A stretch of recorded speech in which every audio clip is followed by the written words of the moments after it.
How's everybody doing? Great to be learning with you on a Wednesday. Yes, Wednesday, Yom Revi'i. Let's light up the darkness.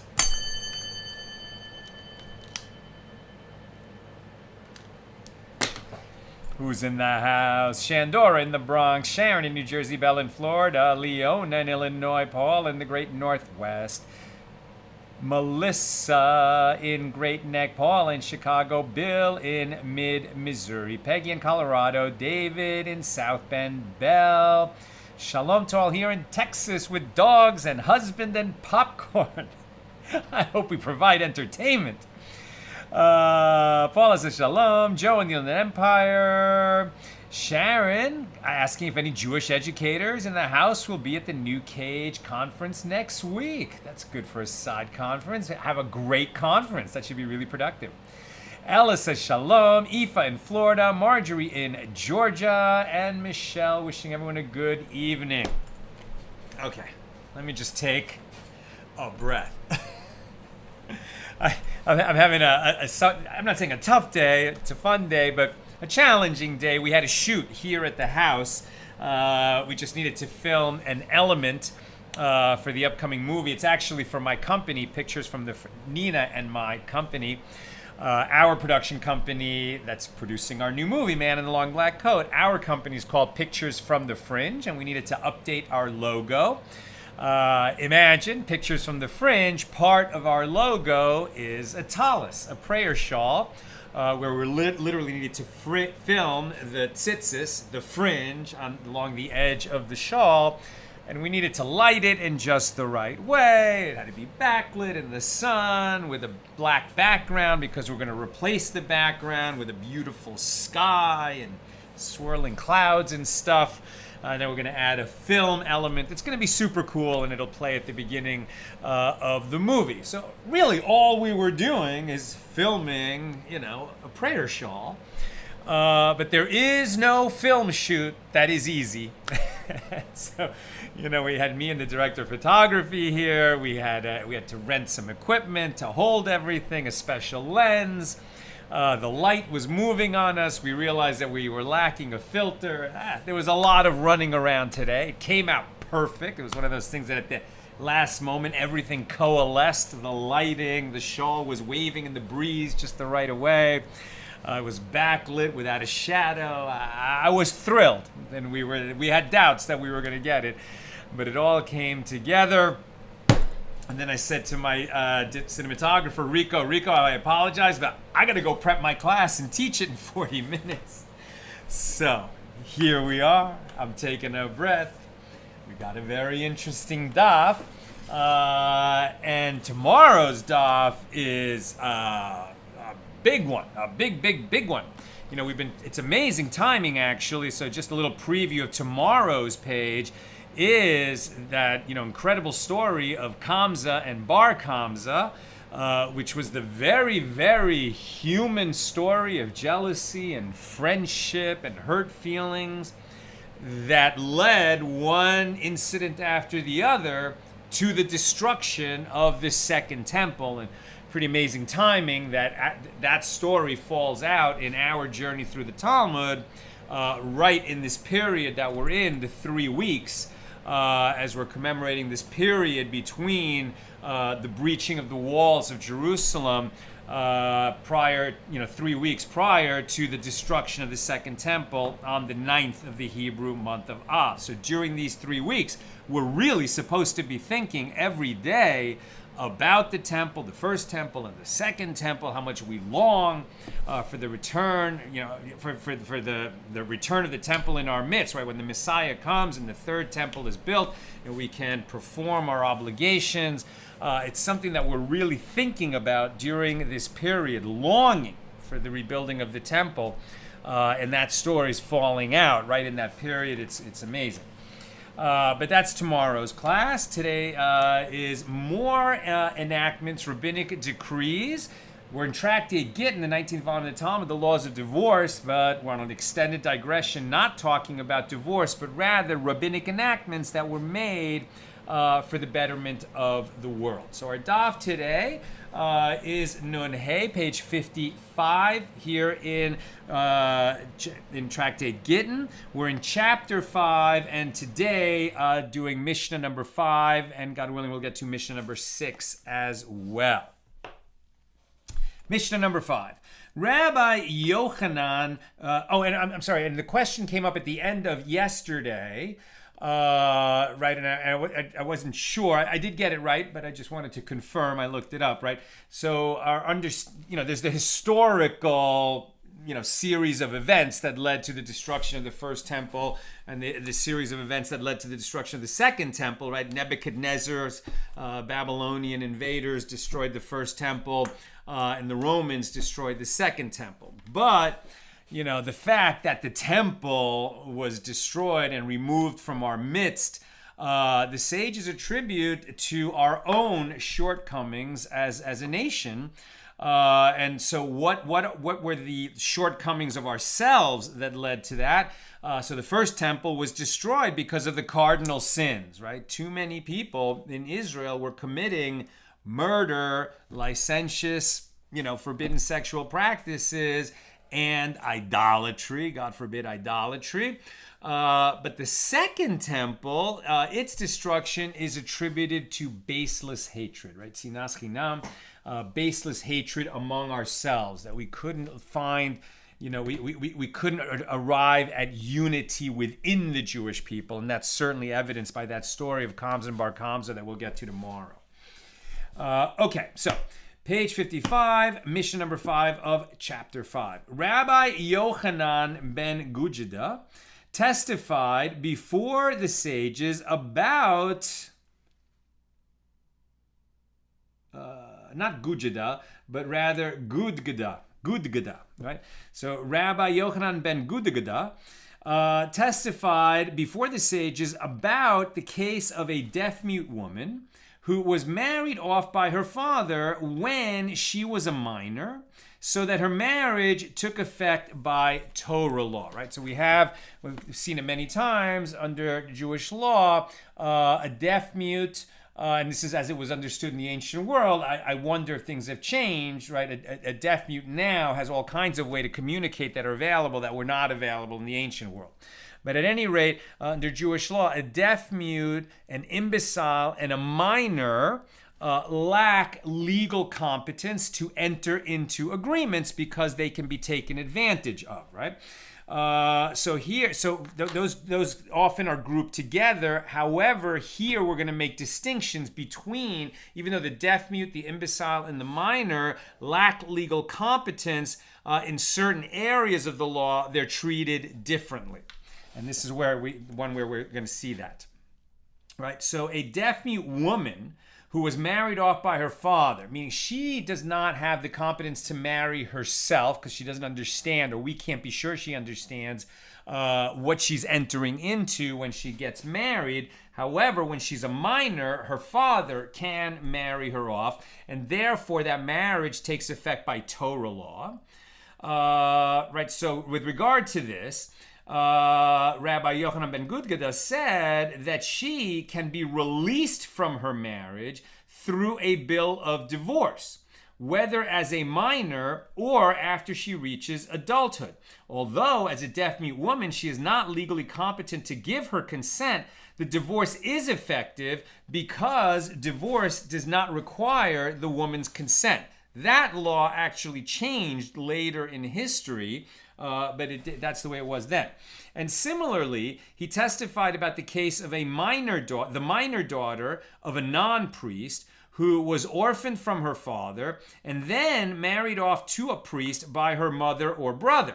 Now, in this case, right, when a minor girl is married off not by her father, which would be a valid marriage by Torah law, but rather she's married off by her mother or brothers, that marriage is also legally valid, but it's valid by rabbinic enactment, not by written Torah law. And the sages decreed that the mother or brother can marry off that minor girl. This is for her benefit, right? In the ancient world, you needed to be married or you were vulnerable. And so they gave the the mother or the brother the ability to marry her off, and then that would be a valid marriage, but it was a valid marriage by rabbinic enactment. So he said that nevertheless, where am I? And similarly, he testified about the case of the minor daughter of a non-priest who was orphaned from her father and then married off to a priest by her mother or brother, so that the marriage took effect by rabbinic law. And Rabbi Yochanan ben Gudgada said that nevertheless, even though this marriage is only valid by rabbinic law, she may partake of terumah, right? So this is food that only priests and the households of priests can eat. So it makes sense that whether it's by Torah law or by rabbinic enactment, the marriage is valid, and so the wife of a priest can also eat terumah. But as we'll see, there's going to be this is distinguished from a different case that we'll encounter in the Gemara. And furthermore, if this girl dies, then her husband inherits her estate because it's a valid marriage. It is not said that because the validity of the marriage is by rabbinic law and not Torah law, that the husband is not entitled to inherit from her. And Rabbi Yochanan ben Gudgada further testified about a stolen beam that was already built into a large building, that the victim of the robbery receives only the value of the beam, but not the beam itself, right? So a thief stole a wooden beam, and then he incorporated it into a house that he built for himself. Later, he feels guilty, and he wants to admit his crime and make atonement for it. And he goes back to the guy he stole the beam from, and he says, listen, I stole that beam from your woodpile. It was a very good beam, and I needed it, and I took it, and I confess that I did it. So now, what does he have to do? How does he make restitution? On the one hand, the beam that he stole is still in the world, right? And he could get that beam and give it back to the person he stole it from. But in order to do that, he would have to tear down his own house because that beam is now incorporated in that structure. So the sages said you could just pay him for the beam. You don't have to tear down your house that you built around it. And this is, to encourage repentance, right? If he had to tear down his house, he'd be much less likely to make an atonement and admit the crime and return the value of the beam, or return the beam to the original owner. If in order to do that, he had to tear down his own house. Right? By Torah law, a robber is obligated to return any stolen item that is in his possession, provided that its form has not been altered. If one stole a beam and incorporated it into a building, then by Torah law, he would have to destroy the building and return the beam. In order to encourage repentance, the sages were lenient and allowed a robber to return just the value of the beam. And lastly, Rabbi Yochanan ben Gudgada testified about a sin offering that was obtained through robbery, but that was not publicly known to have been obtained in that manner. And he said that it affects atonement for the robber who sacrifices it. Why? For the benefit of the altar, not for the benefit of the robber, as will be explained in the Gemara. Now the Gemara. Rava says, learn from the testimony of Rabbi Yochanan ben Gudgada in the Mishna that if the husband secretly says to witnesses, see this bill of divorce I am about to give to my wife? And then he says to his wife, take this promissory note. Then she is divorced, even when she herself does not know that the document in her hand is a bill of divorce. Why? Because according to this testimony, she doesn't have to consent to the divorce. So she doesn't have to know that it's a divorce. It's just the witnesses have to know that the guy has a get in his hand, has a bill of divorce in his hand, and they see that he hands it to his wife. So even though at the moment that he's handing it to his wife, he says, take this document. And he doesn't say that it's a bill of divorce. He even lies and says it's a promissory note rather than a bill of divorce. It's like a promissory note in the sense that now he's going to owe her the money that he would owe her when he divorces her out of the ketubah payment. Nevertheless, the fact that he lied about what document he was handing her doesn't change the fact that she is divorced. The Gemara says, didn't Rabbi Yochanan ben Gudgada say that we do not require the woman's consent for a bill of divorce, as divorce takes effect even when she is a deaf mute who is not legally competent to give her consent? So here too, one should say that we do not require the woman's consent. And the Gemara asks, isn't this obvious? Why should the divorce not be valid? And the Gemara explains, lest you say, since he said to his wife, take this promissory note, after talking to the witnesses, maybe he meant to cancel the bill of divorce with these words. When he says, take this promissory note, maybe what happened is after he showed the get to the witnesses, and as he was walking over to the wife, he changed his mind. He didn't want to divorce her. And so he says, take this promissory note. Instead of saying that what he's handing her is a get, he says that it's a promissory note. You might have thought that cancels the get. And the answer is no. He had a get validly written. He showed it to the witnesses, and then he hands it to his wife in the presence of witnesses. Too late if he changed his mind. His words don't really matter at all. That's what they're really saying. It doesn't matter what he calls it. He wrote a get, and he gave it to his wife in the presence of witnesses, so they are divorced. If in fact he changed his mind, he's going to have to marry her again. The divorce is valid.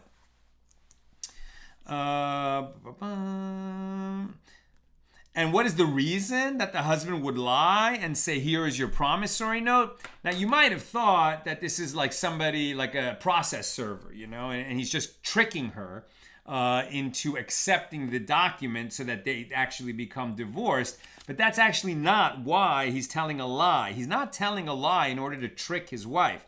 Rather, says the Gemara, and the reason he said to his wife that he was handing her a promissory note is due to embarrassment, as he was ashamed to tell her that he was giving her a bill of divorce. And consequently, he gave it to her in such a way that she did not immediately know that it was a bill of divorce that she received. I mean, it's still an underhanded and a lie, but it's not because he's trying to trick her. It's because he's embarrassed that he's acting this way.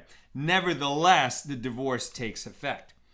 Now, the Mishna teaches that Rabbi Yochanan ben Gudgada testified about the case of a minor daughter of a non-priest who was married to a priest and said that she may partake of terumah. And the Gemara comments, this indicates that only the minor daughter can partake of terumah. While one can infer from this that a deaf-mute woman who is married to a priest may not partake of terumah. And the Gemara explains, what is the reason for this? The sages decreed that a deaf-mute woman married to a priest may not partake of terumah, lest a deaf-mute priest come to feed terumah to his deaf-mute wife, as it is common for deaf-mute men to marry deaf-mute women, but their marriage is not effective by Torah law.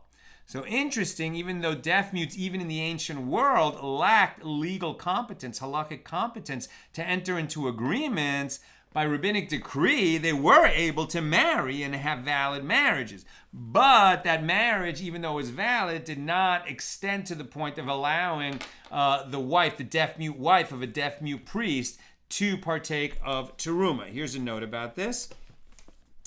Although a deaf-mute, an imbecile, and a minor are of equal status with regard to their obligation in mitzvahs, right? They aren't obligated in the commandments the way adults are. Not a deaf-mute, not a minor, and not an imbecile. An imbecile just can't understand the commandments. A minor is not yet obligated. And a deaf-mute, because we couldn't be sure that they would understand what the mitzvahs are, was not obligated in the mitzvahs. Nevertheless, the sages instituted different ordinances with regard to the marriages of an imbecile, a minor, or a deaf-mute. They instituted that a female minor can be married off by her mother and brother, as they wanted to ensure that she marry and have someone to protect her. Additionally, this marriage will become a full-fledged marriage once she reaches adulthood. As for a male minor, they did not institute marriage at all, although some say that a minor male can marry under certain circumstances.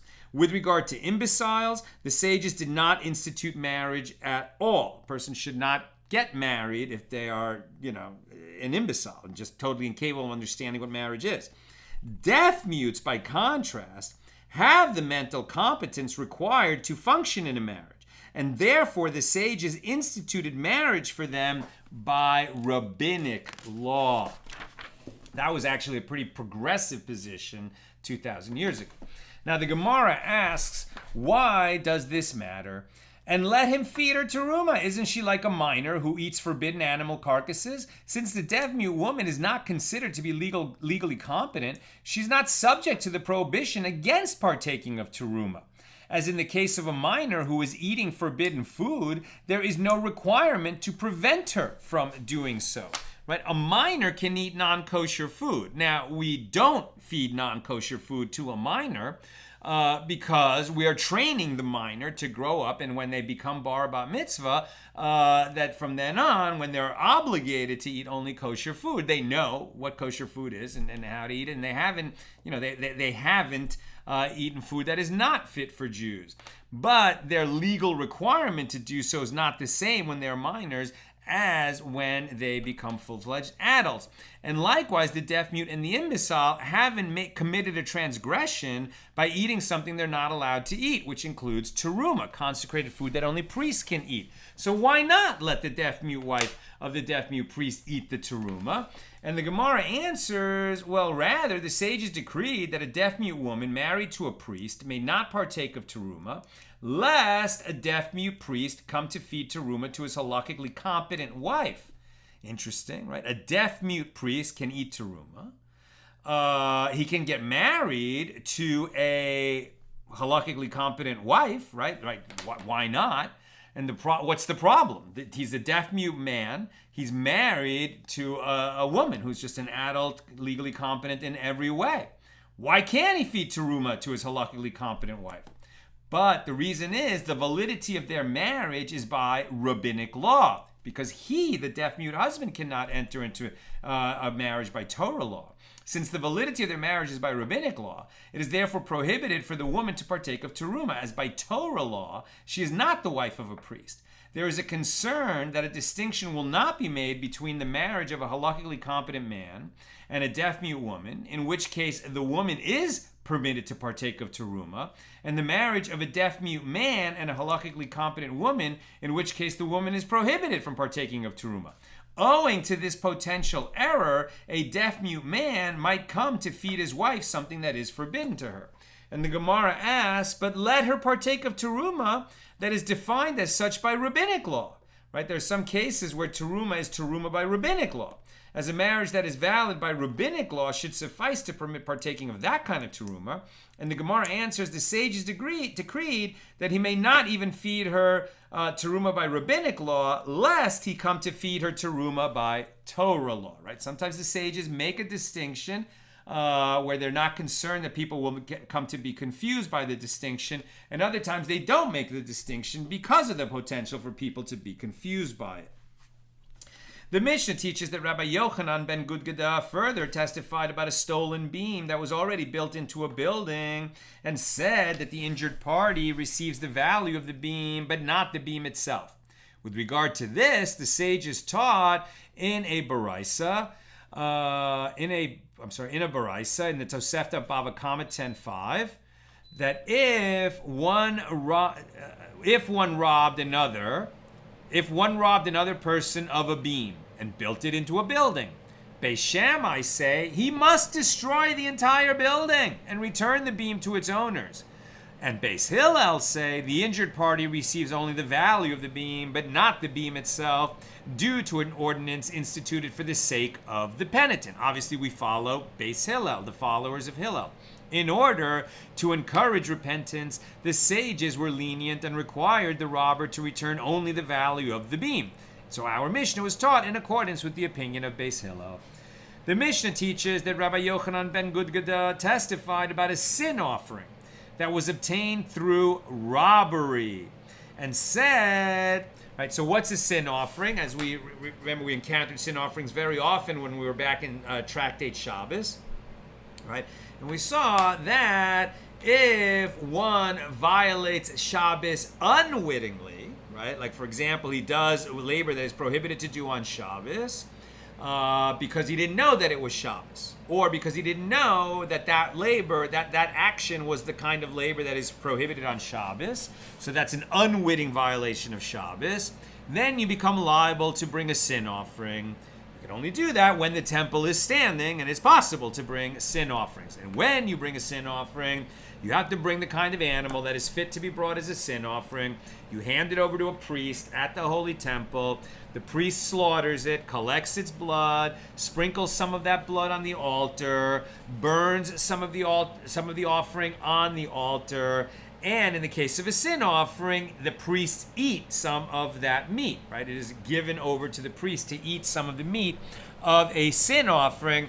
And then, well, the atonement process is completed for the person that brings a sin offering. Now that the temple has been destroyed and we don't have the possibility to atone for our sins by bringing a sin offering, we make teshuvah, we make atonement through prayer and through asking for forgiveness if we've hurt someone else and all the other steps of atonement, but we don't have the possibility of bringing a sin offering.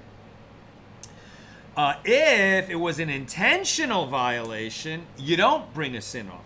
Then you have to go through other means of atonement, but bringing a sin offering is only for unwitting or unintentional violation of I think usually negative commandments. Okay, so where am I? Right, so what about if somebody, right, testified about a sin offering that was obtained through robbery, right? So odd, right? Somebody's going to bring a sin offering. He's going to bring an animal as an offering to atone for his sin. Where does he get the animal? He steals that. Odd, right? I mean, you're feeling like you need to make atonement for your crime, or for your trespass against God, against the commandments. And how are you going to make that atonement? By stealing an animal to bring as a sin offering. You would think that sin offering could no way be valid. How are you going to use a stolen animal for a sin offering? But here the sages say, right, Rabbi Yochanan ben Gudga testified about a sin offering that was obtained through robbery. And he said that provided that it was not publicly known to have been obtained in that manner. Interesting nuance, right? So this sin offering is going to work. It's going to provide atonement for the one who stole the animal to make atonement for whatever his underlying sin was, that it's going to be effective for him so long as it's not known to the public that he stole the animal. So he's being rewarded for being an effective thief? What's going on here? Let's keep reading. Ula says, by Torah law, the law is as follows. Whether it is known or whether it is not known that the sin offering was obtained through robbery, it does not affect atonement for the robber who sacrifices it. Okay, that makes sense. What is the reason for this? The owner's despair of recovering an article that was stolen from him does not by itself enable the robber to acquire the stolen item. Now, note where they're going with this. The robber stole an animal in order to make atonement for some other sin that he committed, like, for example, an unwitting violation of Shabbos by performing prohibited labor on Shabbos. So if he steals the animal, the question is whether or not giving that animal as an offering to the temple provides atonement as a sin offering for violating Shabbos. It does not create atonement for him for stealing the animal, right? That was intentional, and he has to make restitution with a penalty. He has all kinds of other work to do in order to make up for robbing the animal. The question is whether the stolen animal can provide atonement for him. So what this question is going to turn on is whether the animal actually becomes his or not. How can you say that something you steal ever becomes yours? And the answer is sometimes the sages need for the animal that you stole to become yours so that you incur liability to make restitution and to pay the big penalty, and so that the one who lost it has other possibilities open to him. Right? The law is complicated and interconnected, as we shall see. So let's just keep reading, and then it'll become more clear. So Ula says, whether or not the public knows about that this animal was stolen makes no difference. That animal is not going to affect atonement for him. Why? Because it's a stolen animal, and when you bring an offering to make an atonement for you as a sin offering, the animal that you bring has to be your animal. A stolen animal is not your animal, according to Ula. So therefore, that stolen animal can never make atonement for him, can never be used as a sin offering for the example of a violation of Shabbos.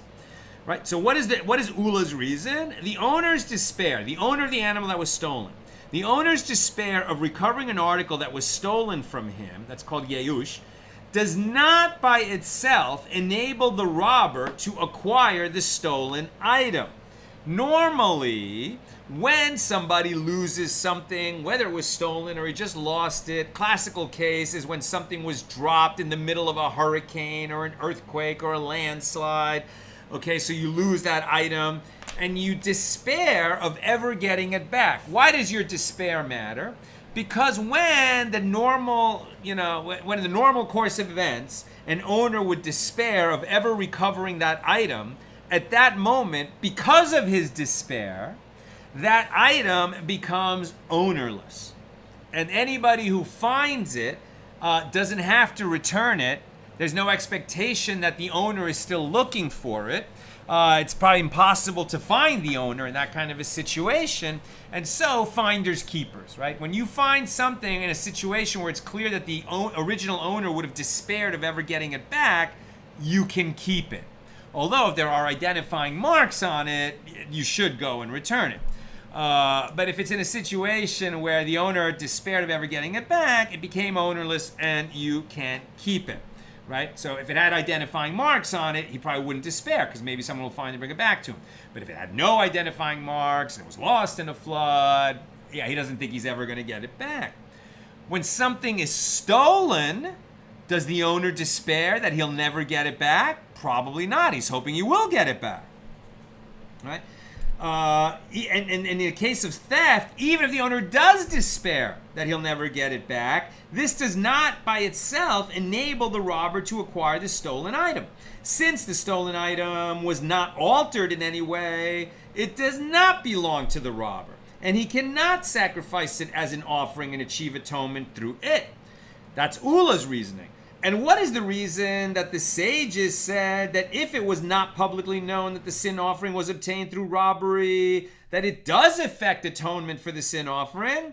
It is so that the priests in the temple not be distraught about having sacrificed an animal that is unfit for the altar. You see, you have other policy considerations beside whether or not this robber makes an effective atonement for violating Shabbos or not. Now, the rabbis who disagree, the majority, said to Ula, who disagrees with them, how can you explain the issue in this manner? But didn't we learn in the Mishna? It affects atonement for the benefit of the altar, not for the benefit of the priest, but for the benefit of the altar, which indicates that the law was enacted for the benefit of the altar, not for the benefit of the priest. What's the benefit of the altar? Meaning for the honor of God. Ula said to them, when the priests are distraught, the altar is found idle. The priests will not sacrifice all of the offerings when they are distraught. This is one explanation. But Rav Yehuda says something different. He says by Torah law, whether it is known or it is not known that the sin offering was obtained through robbery, it does affect atonement for the robber who sacrifices it. And what is the reason for this, according to Rav Yehuda? The owner's despair of recovering an article that was stolen from him by itself enables the robber to acquire the stolen item. When the owner of the animal despairs that he will never get it back, that animal is considered ownerless. At that point, the robber acquires it. He still has to make restitution, but this particular animal becomes his, and if he offers it as a sin offering, it makes atonement for him. It makes atonement for the sin of Shabbos. He still has a problem that he committed theft. That's a different issue. Once the owner despairs of regaining possession, the stolen item becomes the robber's property, and he can consecrate it. Therefore, the offering was sacrificed in a fitting manner, and it affects atonement for the robber. And what is the reason that the sages said that if it is known that the sin offering was obtained through robbery, it does not affect atonement? It is so that people do not say that the altar consumes stolen property. If it is generally known that that stolen animals can be brought on the altar to effect atonement, that discredits the temple, it discredits God, it besmirches the honor of the temple, the altar, God, etc. We don't want people to do this. What they're saying is this guy wanted to make atonement for violating Shabbos, and he went about it the wrong way. It's like he found the legal loophole. But we don't want it known that this will actually work, because that would be very bad for the whole system. Now we're in 55b. So the Gemara attempts to clarify the two explanations, Ula and Rabbi Yehuda. Grant that according to the opinion of Ula, that the concern stems from the fact that the priests will be distraught. This is the reason that the Tana teaches the law with regard to a sin offering. The priests eat some of the meat of the sin offering. If they find out that they ate an animal that was forbidden to them, i.e. an offering slaughtered counter to law, they are likely to become distraught.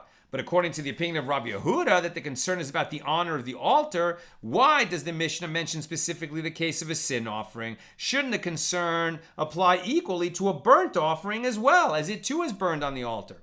And the Gemara answers, the Mishnah is speaking, utilizing the style of, it is not necessary, meaning it is not necessary to say. And the Mishnah should be understood like this. It is not necessary to teach the law in the case of a burnt offering, which is entirely consumed on the altar. In that case, people will certainly say that the altar consumes stolen property if it comes to be known that this guy stole the offering and it was accepted for him.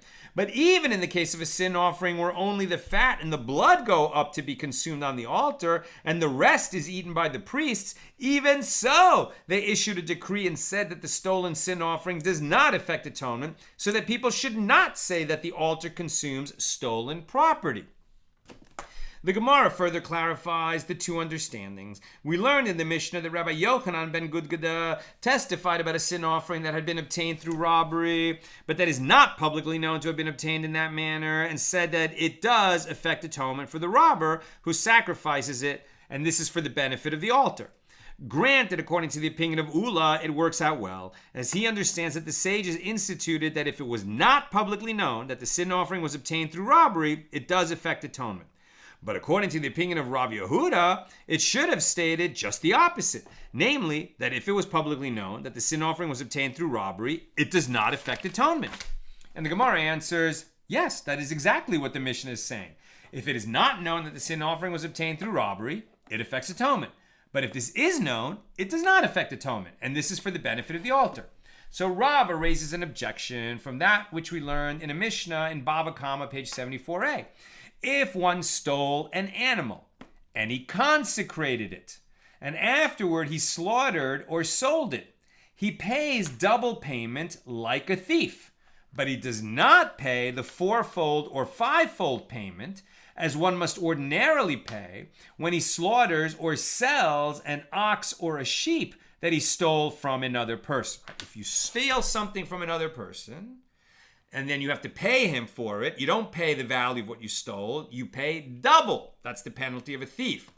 If you stole his ox, and then you slaughter it, you don't have to pay double as a thief, you have to pay fivefold, right? Or with a sheep, fourfold. And that's a Torah penalty, right? That's a penalty instituted by the Torah, by the written law. That law, that penalty, the fourfold and fivefold penalty, is explained in Exodus 21:37. And it is taught in a Baraisa with regard to this Mishnah, if one slaughtered an animal outside the temple in a case like this, he is punishable by karas, death at the hands of the heavenly court, for having sacrificed an offering outside the temple. Right? You can only bring offering when the temple is standing. You can only bring offerings at the temple. If you sacrifice an offering to God outside the temple while the temple is standing, that's its own sin. And if you say that the owner's despair of recovering an item that was stolen from him does not by itself enable the thief to acquire the stolen item, what is the relevance of mentioning karas, death at the hands of the heavenly court? The punishment of karas should not apply, as the thief cannot consecrate an animal that does not belong to him. Right? What if you consecrate an animal and slaughter it outside the temple? Okay, then you have karas. But if you consecrate an animal that isn't yours, you didn't consecrate it. You didn't have a right to consecrate it. So why is karas being brought into it? And Rav Shezevi said, this means that he is liable to receive karas by rabbinic law. What?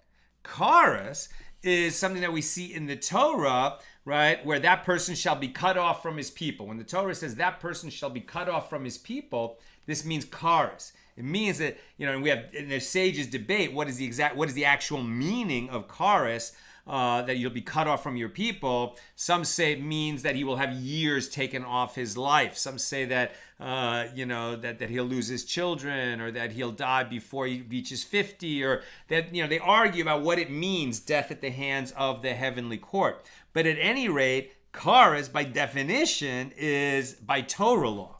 What does it mean, kares by rabbinic law? Rav Shezevi said this means kares by rabbinic law, and those who heard this laughed at him. Is there such a thing as kares by rabbinic law? Rava said to them, a great man has spoken. Do not laugh at him. What Rav Shezevi means is kares that comes to him through the words of the sages, who declare that the thief's consecration is valid. Even though he stole the animal, when he consecrated it, it was a valid consecration because of a rabbinic enactment. And that's what brings kares into the equation. It is the sages who place the animal in his possession so that he would become liable for it when he makes a sacrifice outside the temple and becomes liable to kares. So Rava said, although I agree with Rav Shezevi, this matter is certainly a dilemma for me. When the sages placed the animal in the robber's possession, did they do so from the time of the theft or from the time of the consecration? So what is the difference between these possibilities? There is a difference with regard to its wool and with regard to its offspring. If the animal was placed in his possession, meaning that by rabbinic decree it became the robber's when he stole it, from the time of the theft, then the wool that it grows and the offsprings that it gives birth to belong to the robber, and he is not required to return them to the animal's owner. But if the animal only becomes the robber's, right, it becomes his possession at the time that he consecrates it, then if it grew wool or had offspring before he consecrated it, then he would have to return those things along with the animal to, or at least their value, to the owner, the original owner they stole it from. So what is the law? And Rava then said in answer to his own question, it stands to reason that the sages, by rabbinic enactment, placed the animal in the possession of the robber only from the time of the consecration. And this is so that the sinner not profit from his crime. Otherwise, the thief would benefit from the rabbinic decree that was instituted in order to increase his liability. And that concludes our discussion of Mishnah number 5, here in chapter 5. Here's Mishnah number 6. The law of the sicarii, right? Also known, written sicaricon, right? Right. Sicarii, kind of Latin, English. In Hebrew, this is the sicaricon, right? And so the sicarius is an assassin. So who were known as the sicaricon, right? And we had encountered this, I think, last week. We'll just read it again. This is borrowed from the Latin sicarii, meaning assassins or murderers, which is derived from the Latin sica, meaning dagger, their weapon of choice. Now, the sicarii included different types of people. Among them, soldiers discharged from the Roman army, other Gentiles who acted as the occupying force, and various Jewish collaborators. Through threats and extortion, these sicarii bought properties or received them as gifts. Right? In other words, they threaten people, sell me your field or gift me your field or I'm going to kill you. Right? They, through intimidation and extortion, they grabbed real property from Jews in the Holy Land. Then once they had the deed, they weren't interested in owning that property. They turned around and sold that property to someone who wanted to buy it, another Jew. Most of the sicarii were not interested in maintaining these properties, but rather sought to make a profit from them. For this reason, after they seized the properties, they would sell them to locals, both Jews and Gentiles. Since the sicarii secured these properties for almost nothing and had no interest in maintaining them, they would sell them at rates far below their market value. Right? So somebody had his property seized by a thug, right? And then the thug sold that property at a very discounted price to some other local.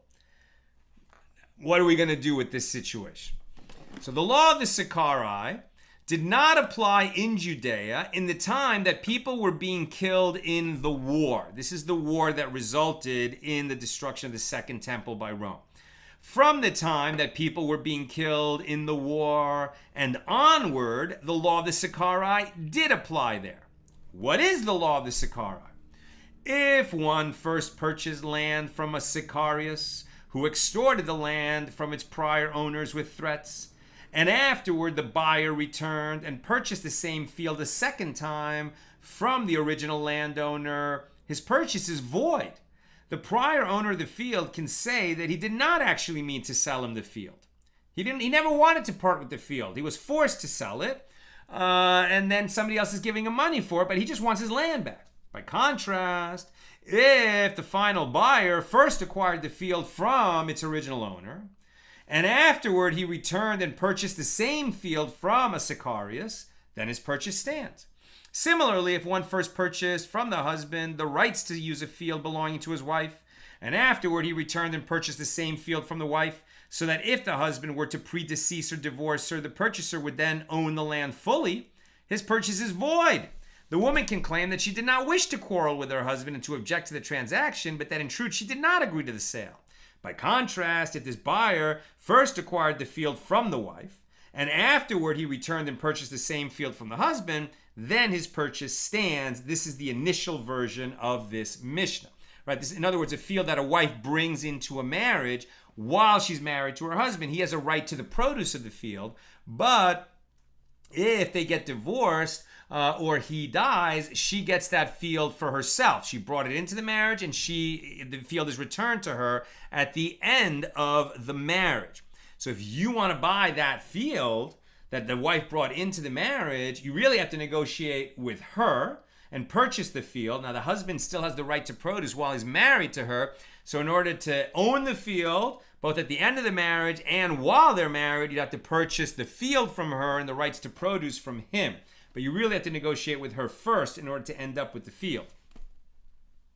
Later, the court of those who came after the sages who composed this Mishnah said, with regard to one who purchased a field from a sicarius, he must give the original owner 1/4 of the field's value. When does this apply? At a time when the original owner is unable to purchase the field himself. But if he is able to purchase the field himself, he precedes anyone else. In other words, he was the victim of a thug who made him sell the land against his will. So when that land comes back on the market, the original owner has first precedence in buying it. But if he has no money at all and he can't buy it, okay, then somebody else can come in and buy it. But whatever the purchase price is, he has to give 1/4 of that money to the original owner. Rabbi Yehuda Hanasi later convened a court, and they counted their votes and determined that if the field remained in the possession of the sicarius for 12 months, then whoever first purchases the field acquires possession of it, but he must still give the prior owner 1/4 of the field's value. That's Mishnah number 6.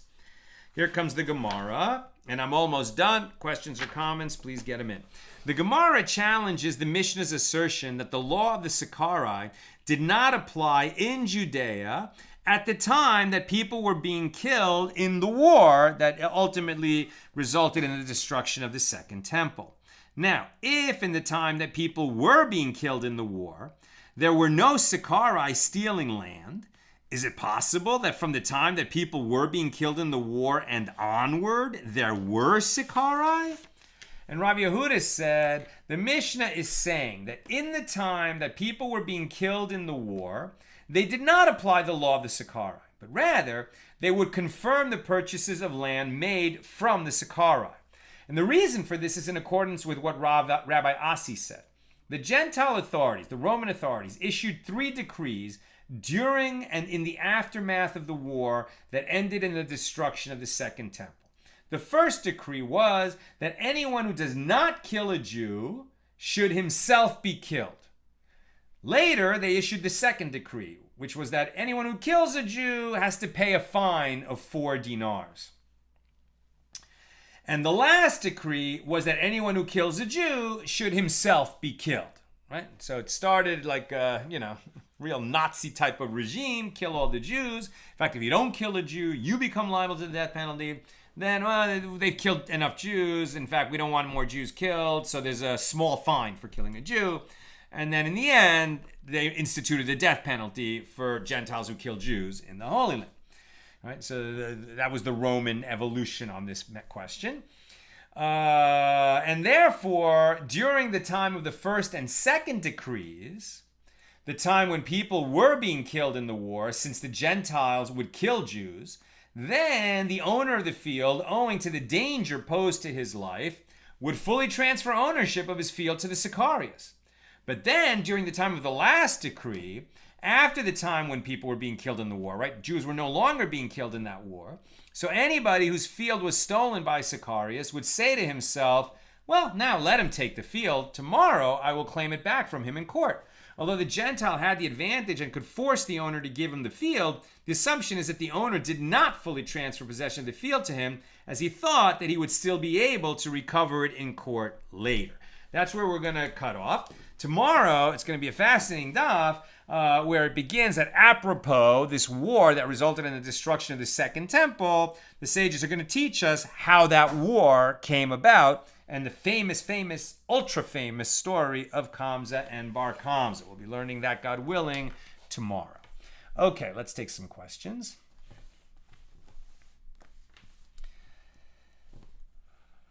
On Gittin 55. Okay, I think Nina's only passing me one question. From Joseph, is it safe to say that children who are not bar mitzvahed are not under obligation, but are under obligation of obeying parents who are obligated to teach Torah commands to the children? Okay, so we should understand that when we say bar mitzvah here, it doesn't mean whether a person had the ceremony known as a bar mitzvah. Bar mitzvah means a son of mitzvahs.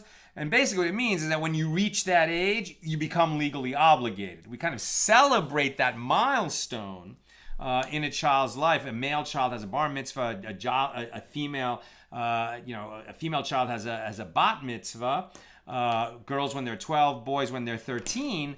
But what it really means is that at that age, they become obligated, right? And because they become obligated at that age, that's when they put on tefillin for the first time, and when they come to the Torah and have an aliyah, and we celebrate that they become obligated in the commandments. But it's not because they had the ceremony where you might think that somebody who didn't have this ceremony doesn't become obligated. It's simply because they reach that age. A Jew who is an adult, and you become an adult at 13 if you're a boy or 12 if you're a girl, becomes obligated in the commandments.